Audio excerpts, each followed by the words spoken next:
Maladie la plus ancienne et la plus partagée, le cancer touche tous les êtres vivants, y compris les plantes, depuis la nuit des temps.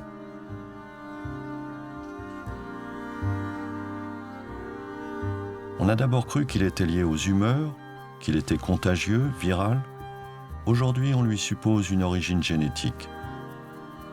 Chaque époque l'a combattu avec ses armes, sans jamais en venir à bout.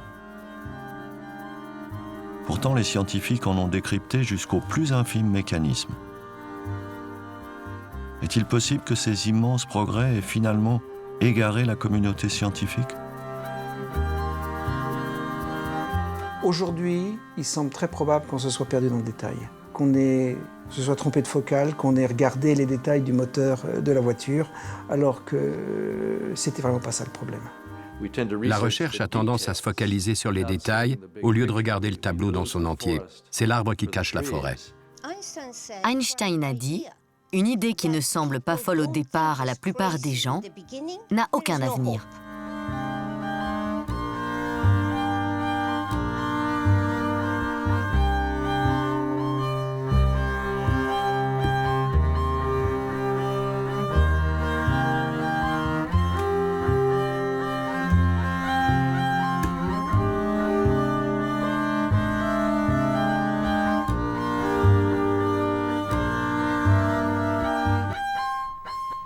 Time has come in America when the same kind of concentrated effort that split the atom and took man to the moon should be turned toward conquering this dread disease. Cela fait maintenant plus de 40 ans que la guerre contre le cancer a été déclarée par différents gouvernements. Le cancer ne sera pas vaincu en un jour, mais un jour, il le sera. Today I'm announcing we are directing $30 million of that new budget. Depuis, de réels progrès ont été enregistrés. On soigne, on dépiste et on prévient bien mieux que par le passé. La lutte contre le cancer s'est fixée comme objectif, comme ambition. Les cancers mortels dans les années 50 sont désormais curables à 70%. Mais ces incontestables succès sont finalement marginaux. En dépit des milliards investis dans la recherche depuis près d'un demi-siècle, la mortalité par cancer n'a pas chuté autant qu'on l'espérait. La maladie tue encore 8 millions de personnes chaque année. Mais connaît-on si bien cet ennemi ? Et d'abord, comment le définir ? Le cancer, c'est une prolifération dangereuse de certaines cellules dans le corps. Vous voyez, si tout se fait de façon harmonieuse, le corps grandit, c'est ce qui se passe chez l'enfant ou dans le développement embryonnaire. Ça, c'est une multiplication cellulaire, on va dire, normale, parce qu'elle est harmonieuse et coordonnée. Quand une prolifération cellulaire ne respecte pas cette harmonie, sort en gros du groupe, on appelle ça un cancer.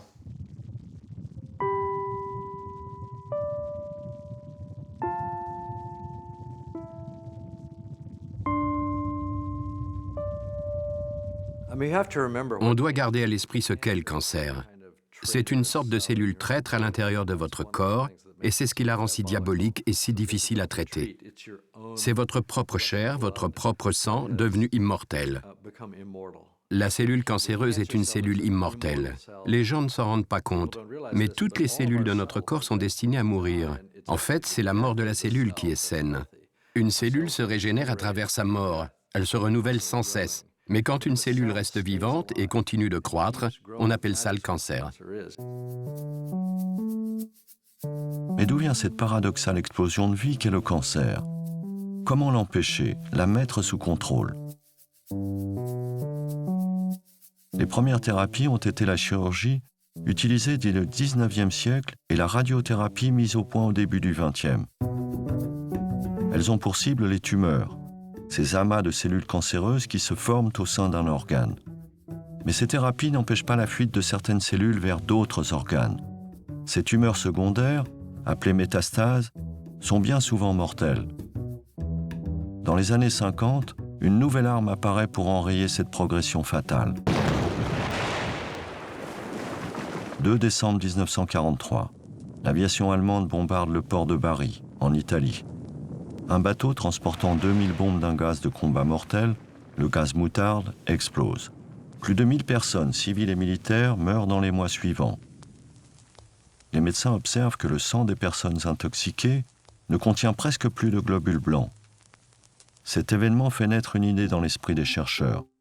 Si ce gaz peut détruire des cellules, pourquoi ne pas utiliser des poisons similaires contre les cellules cancéreuses?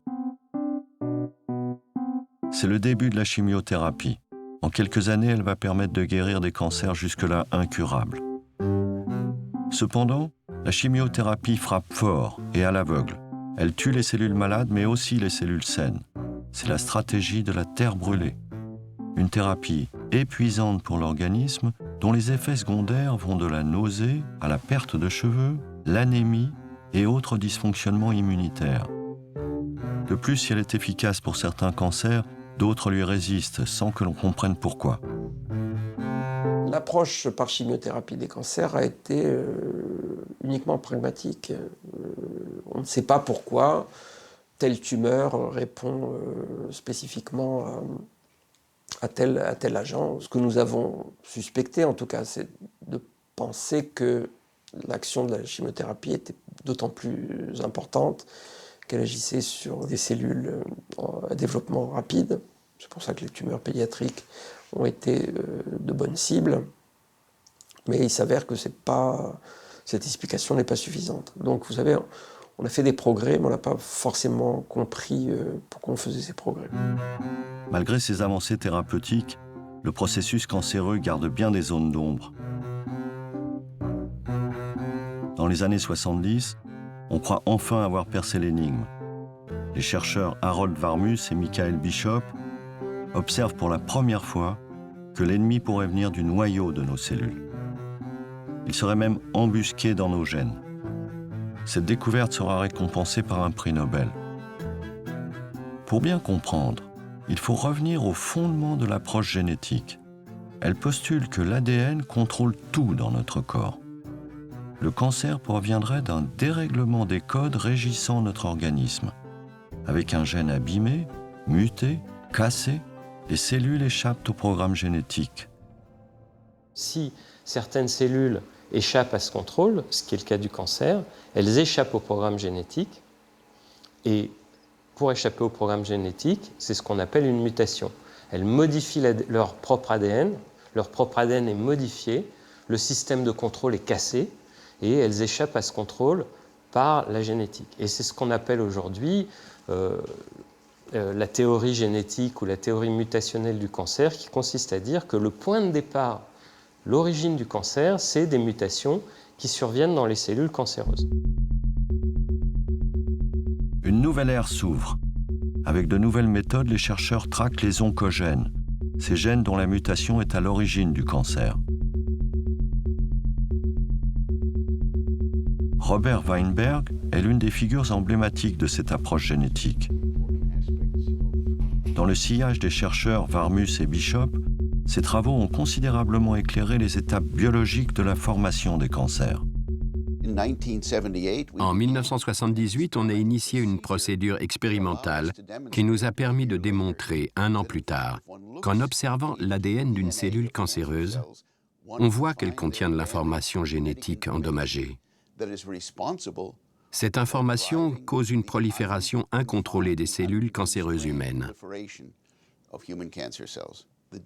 L'ADN observé s'est avéré contenir un gène directement en cause dans le cancer qu'on a appelé un oncogène. Un oncogène est la forme abîmée d'un gène qui se trouve dans l'ADN de tous les humains.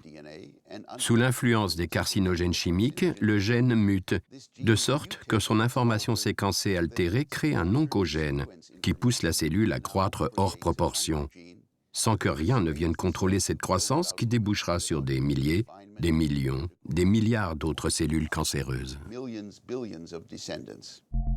Ces recherches sur l'oncogène concentrent alors de considérables moyens financiers et humains.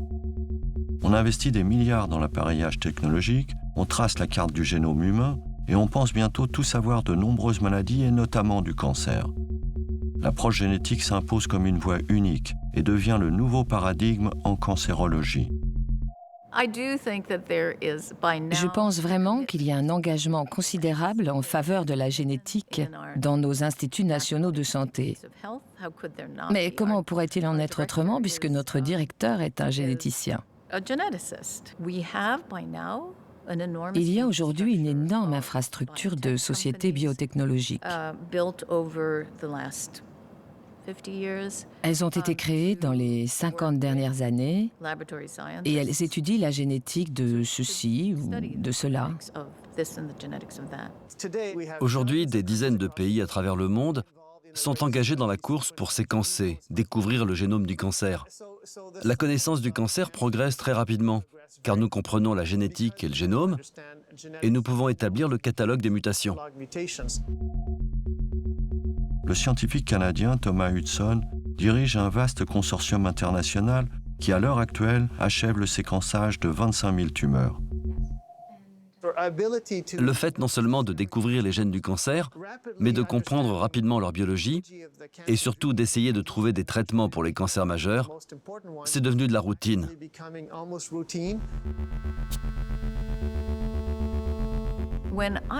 Quand j'étudiais le développement de la recherche sur les oncogènes, celle-ci était comme un phare dans la tempête. C'était un réel espoir. Les gens pensaient qu'on avait touché à la cause, au fondement du cancer, et que cela mènerait finalement à des solutions en termes de traitement. C'est à la fin des années 90 que sont mis au point des médicaments capables de modifier l'action des gènes qui seraient à l'origine de cancers. À côté des chimiothérapies, les thérapies ciblées, aux effets secondaires bien moindres, semblent plus subtiles et beaucoup moins destructrices. Massivement investies par l'industrie pharmaceutique, elles représentent désormais plus de la moitié des anticancéreux en développement. 200 médicaments sont déjà sur le marché, 900 sont en préparation. Grâce aux thérapies ciblées, l'oncologie connaît aujourd'hui bien des avancées. Et on sait que certains médicaments, comme le Glivec, donnent des résultats à long terme. Mais la déception, c'est qu'un grand nombre de ces nouvelles thérapies ciblées n'ont pas une action aussi longue. Il y a des limites en termes d'efficacité sur le patient. Cela peut marcher 3 mois, 1 an. Mais très souvent, la maladie revient et parvient à vaincre cette résistance. On crée des médicaments comme le Glivec ou l'Herceptine qui ont permis d'indéniables progrès dans le traitement de certaines leucémies ou de cancers du sein. Mais pour la majorité des autres cancers, les résultats sont décevants. En principe, et selon toute logique, une thérapie ciblée est plus prometteuse. Malheureusement, le résultat est que ce genre de thérapie marche à merveille, mais qu'après 6 ou 7 mois, les cellules cancéreuses trouvent une nouvelle manière de proliférer. Et ces cellules cancéreuses, nouvellement formées, ne sont plus affectées par le médicament donné à l'origine. Ce qui signifie que si on poussait le raisonnement jusqu'au bout, on irait jusqu'à une sorte d'événement qui serait sans fin, sans arriver réellement à la guérison. Je crois que c'est une des limites de la thérapie ciblée.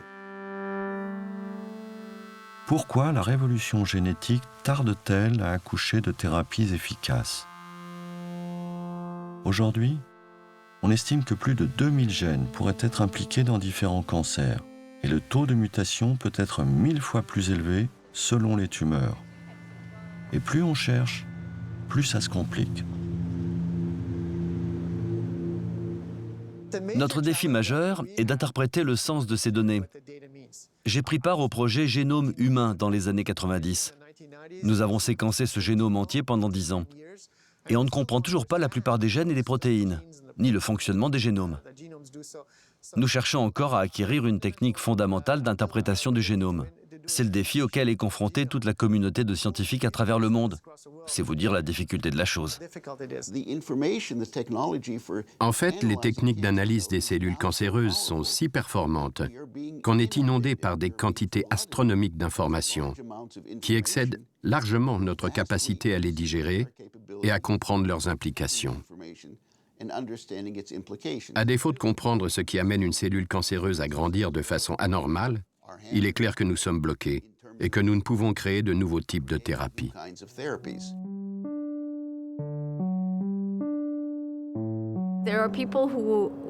Il y a des gens qui, de manière très cynique, disent « Quand on a un marteau, tout problème devient clou. Ici, les clous, ce sont les gènes du cancer. Comme on a les outils de la génétique moléculaire, on peut aller taper sur ces gènes. Donc si on se pose la question, est-ce que c'est la meilleure manière d'étudier le cancer? La réponse est oui, en un sens, si on considère les outils dont les gens disposent. Mais est-ce que c'est la solution au problème du cancer? Au début des années 90, des associations de patients se sont créées pour protester contre cet engouement pour la génétique, dénonçant son manque d'application thérapeutique.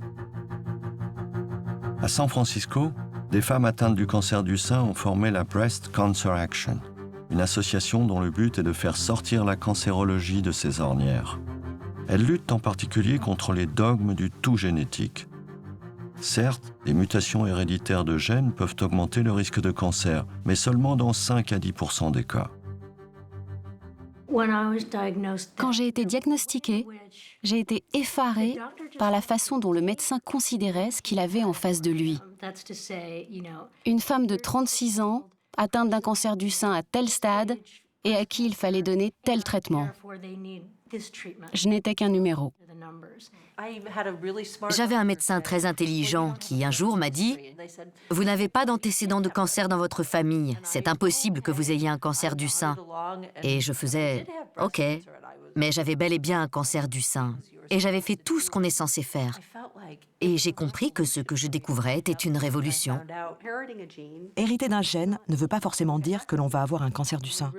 On doit vraiment se pencher sur les gènes héréditaires et les interactions avec l'environnement et comprendre pourquoi certains développent un cancer et d'autres non. Mais je crois que ces 10 ou 15 dernières années, on s'est presque exclusivement concentré sur la génétique. Et je le vois pour d'autres maladies qu'on attribue à certains gènes qu'on a identifiés et que les malades ont en commun.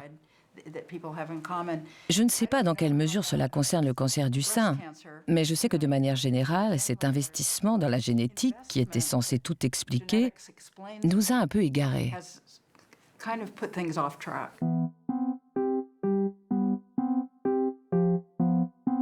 Est-il possible que la communauté scientifique se soit finalement engagée dans une impasse? Que nous fassions fausse route depuis 30 ans? Nous sommes restés le nez sur les détails. Et c'est comme si l'arbre nous avait caché la forêt. Peu à peu, la vision d'ensemble est devenue moins importante. Dès les années 70, les travaux de Mina Bissell tentent à prouver que le cancer naît d'une interaction entre les cellules et leur environnement. Cette biologiste américaine est une des premières à avoir remis en cause la théorie génétique du cancer. Quand vous prenez des cellules d'une personne ou d'un animal et que vous les mettez en culture, vous voyez que les gènes ne sont pas fixes. Ils sont régis par le contexte. Ils sont régis par le micro-environnement. Pour moi, il est clair que le contexte, ou le micro-environnement, et l'architecture des tissus sont très, très importants. Une fois que l'architecture est détruite, cela se répercute sur les gènes qui peuvent alors produire une tumeur. Les travaux de Mina Bissell ne rencontrent alors qu'un faible écho. La génétique émergente monopolise toute l'attention. Certains disaient Mina est une pionnière, une visionnaire. D'autres pensaient que j'étais folle. Non, j'ai simplement été curieuse. Il y a eu des articles dans beaucoup de très bonnes revues.